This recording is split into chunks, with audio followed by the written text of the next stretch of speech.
বাংলাদেশ ও পৃথিবীর বিভিন্ন দেশে মুসলিম আজ মার খাচ্ছে, বাংলাদেশের জন্য তাতে করে আমাদের করণীয় কি? চুপচাপ মার খাওয়া না জিহাদ করা, প্রতিবাদ করা? কোনটায় না কোনটা হ্যাঁ? আচ্ছা বলেন তো আপনি কি করতে পারবেন? আব্দুল্লাহ জাহাঙ্গীর রহমতুল্লাহ আলাইহি যেটা বলছেন বলি, তিনি বলছেন আমরা সব গলায় দড়ি দিয়ে মরে যাই।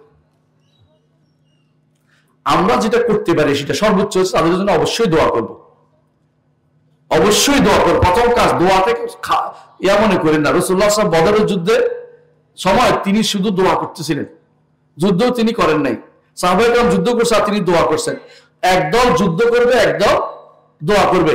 আমাদের ভাইরা যারা যুদ্ধ করছে তাদের জন্য আল্লাহ যেন তাদের পদযুগলে কি দেয়? স্থিতি দেয়, তারা যেন ভালো করতে পারে। এই জন্য আমরা সবসময় দোয়া করতে থাকবো। রাতের অন্ধকারে যখন নামাজে যাবো, সেজদায় যাবো, তখন কি করবো? তাদের জন্য, ভাইদের জন্য দোয়া করবো, আল্লাহ যেন তাদেরকে কি করে? বিজয় দান করে। এভাবে দোয়া করবো আমরা, প্রথম কাজ। দ্বিতীয় কাজ, তাদের অর্থ সাহায্যের দরকার হলে তাদেরকে অর্থ সাহায্য পাঠাবো। কিন্তু আমরা যাব না কেন? কারণ বর্তমান যুদ্ধ সাধারণ মানুষের করে না। বর্তমান যুদ্ধ হয় কি? সেনাবাহিনীরা করে। সাধারণ মানুষ বর্তমানে যুদ্ধ করতে, ওখানে সাধারণ মানুষটা বিপদের কারণ। কারণ একটা বোমা পড়লে সাধারণ মানুষ বেশি মরে যায়। এই জন্য তারা ব্যাংকার খুঁজে, কোথায় লুকাইতে পারে সেটা খুঁজে। আপনার সেই ট্রেনিং নাই, সেই চেষ্টাও নাই, সেটা অনুমোদন হইতে নাই। কারণ দেশে অনুমতি না দিলে, রাষ্ট্রপ্রধান দিতে আপনি যেতেও পারছেন না।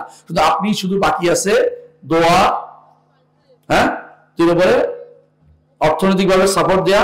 বিশ্বের বিভিন্ন জায়গাতে আপনি যদি কোনো বড় কোনো পদে থাকেন সরকারি, তাদের কাছে বলা যে এদেরকে সাহায্য করার জন্য আমরা কিছু করি।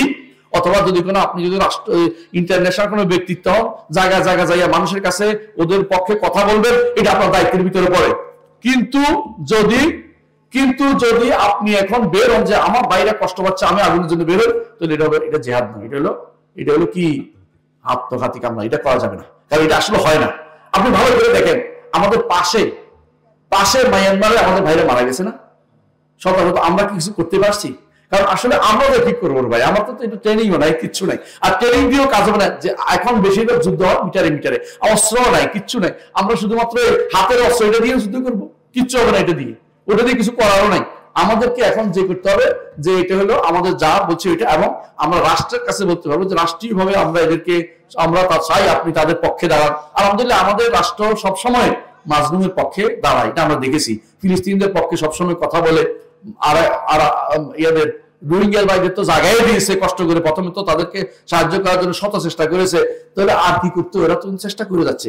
আপনারাও সব জায়গাতে কথা বলবেন যাতে করে ইমানদাররা ইমান তাজা থাকে এবং নাস্তিক তৈরি না হয়। আমাদের মধ্যে কিছু এরকম শয়তানও তৈরি হতে পারে যারা আবার এদের বিরুদ্ধে কথাবার্তা বলবে, যে মানে ইমানদারদের বিরুদ্ধে কথাবার্তা লোক তৈরি হতে পারে।